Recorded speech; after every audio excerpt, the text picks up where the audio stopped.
Well, one of the foundations of wildlife management is an understanding of factors that can limit a particular wildlife species. And once we understand what those factors are, we can then attempt to manipulate them to cause a desired change in the population. So, for example, in some cases, we might want to reduce the effect of a limiting factor to allow a wildlife population to increase. In other cases, we may want to increase the effect of a limiting factor to cause a population that's overabundant to decline. Now, here in Michigan, white-tailed deer are a very important species. Deer have a lot of values. They're important ecologically, they're important socially, they're important to us culturally, and they're important economically. And from a managing agency standpoint, deer abundance, both the ends of the spectrum, either too many deer or too few deer, is a topic that we spend a great deal of time on.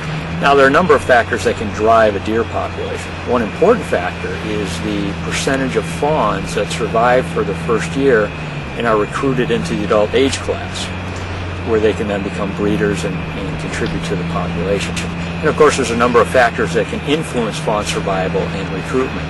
In some places it's disease, in other places it might be vehicle strikes, habitat, weather conditions, or even predation.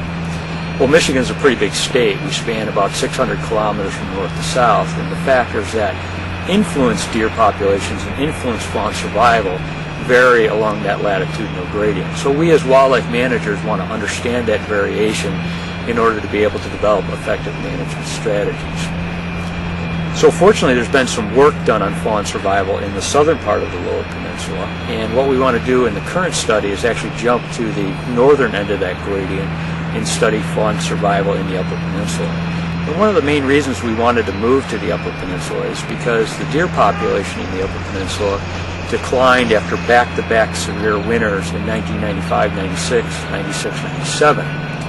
And since that time, the population has not rebounded as many people expected it should. So the fundamental question is, why not? So we're interested in looking at the factors that might be limiting the growth of this population. Well, here in the Upper Peninsula, we know that winter weather is important in influencing deer populations. But the overall environment for deer is also changing. The habitat is changing. Here in the Upper Peninsula, deer habitat is importantly influenced by commercial timber harvesting. And we're in a period now where the level of commercial timber harvest has declined, which means there's less early successional habitat on the landscape, less food for deer. In addition, another big change in the Upper Peninsula over the last couple of decades is the recovery of large predator populations. Our wolf population began to recover in the early 1990s. Our bear population has increased substantially. We've got a healthy population of coyotes, and we also have bobcats. And all of these species of predators can take white-tailed deer, especially fawns. Now, many people think just because these predator populations have increased that they're the main reason why the deer population hasn't responded. The actual truth of that is we really don't know what the cause is, but we need to investigate it. Now, there are a couple of reasons why we think it's important to investigate predation along with these other limiting factors. One reason is that studies have shown that predators most often limit prey populations when there are multiple species of predators in the system. So, for example, in places where you have bears and you have wolves, the combined effect of these predators is often enough to reduce a prey population below that which can be supported by the available food supply. And as I've just mentioned, we have a healthy diversity of predators in the system. We have wolves and black bears and coyotes and bobcats.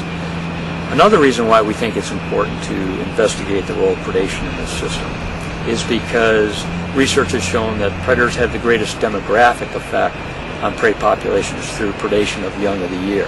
And that's why we're interested in studying fawns and their survival.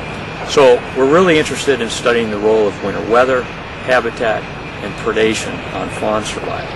Now, we recognize that this is a very complex ecological system. It's unlikely that it's going to be one factor or another that's going to be the most important. We think that there's going to be important interactions among these factors that we need to understand in order to be able to develop effective management strategies. So our approach in this study has been to try and study deer, predators, winter weather, and habitat simultaneously. From a deer perspective, we're interested in estimating the seasonal and annual survival rates of fawns and determining their cause-specific mortality, paying particular attention to the proportion of fawns that are killed by the various predators. Now, in order to try and untangle the importance of winter weather, habitat, and predators, We're also collecting information on the condition of these does and fawns by taking morphological measurements, by taking weights, measuring fat levels, and also looking at blood serum chemistry profiles. We're also collecting information on habitat. We're measuring habitat conditions at fawn birth sites, at predation sites, as well as in random sites throughout the study area. We're also collecting information on weather. We've established a weather station in the center of the study area, so we've got good information on weather conditions throughout the year right from the area where we're studying these relationships. And we're also coming at this from the perspective of the predator. And here we're trying to answer what on the surface appears to be a pretty simple question, but until recently has been pretty difficult to get a handle on. And that question is, on average, how many fawns does a wolf kill in the summertime? On average, how many fawns does a black bear or a coyote or a bobcat kill in the summertime? And the way that we're going about this is that we're fitting these predators with GPS collars. And these collars are set up so that they collect locations very frequently, every 15 minutes. And the collars are designed so that we can download the data remotely, so we can get into the airplane, fly over these animals a couple times a week, and send a signal to the collar and have the collar transmit those data to us. We then take those data and view them, and what we're looking for are clusters of locations, places where these predators have spent a significant amount of time. We then go in on the ground and search these clusters, often with a dog, to try to determine what that predator was doing at that spot. Was it just a resting spot? Is there a bed site there? Or did the animal actually make a kill there? And in that way we can try to estimate the rate at which these predators take fawns in the summertime. Now this information on predation rate and the information on fawn survival is important in and of itself, but to really make it important we want to relate it to the population level. And so in order to do that we have to have estimates of the abundance of all these species. So we're trying to estimate the population size of deer, bears, wolves, coyotes, and bobcats in the study area.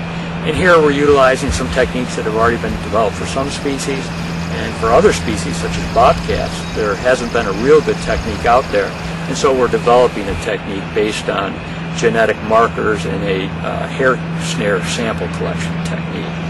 And hopefully at the end we'll have good estimates of population size in the study area of all these animals and be able to relate that back to the predation rates and the survival rates and the cause-specific mortality. Well, in this project we're receiving support from quite a number of sources, but I think it's fair to say that this project would have not got off the ground without the support of Safari Club International. We're actually receiving funding through several different branches of that organization. We're receiving support from Safari Club International's foundation. We're receiving support through the Michigan Involvement Committee of Safari Club, which is a committee that coordinates the support of Safari Club chapters throughout Michigan. And we're also getting support directly from the Northwoods chapter of SCI, which is the local chapter here in the Upper Peninsula. In addition, we're receiving support from the Delta County chapter of Wildlife Unlimited and the Menominee County chapter of UP Whitetails. And we certainly appreciate all the support these organizations have provided us. And we're also utilizing federal aid and wildlife restoration funds, which are commonly called Pittman-Robertson funds or PR funds. This is the federal excise tax on sporting arms and ammunition. And of course we're also receiving support from the two organizations that are cooperating on this project, the Michigan DNR and Mississippi State University.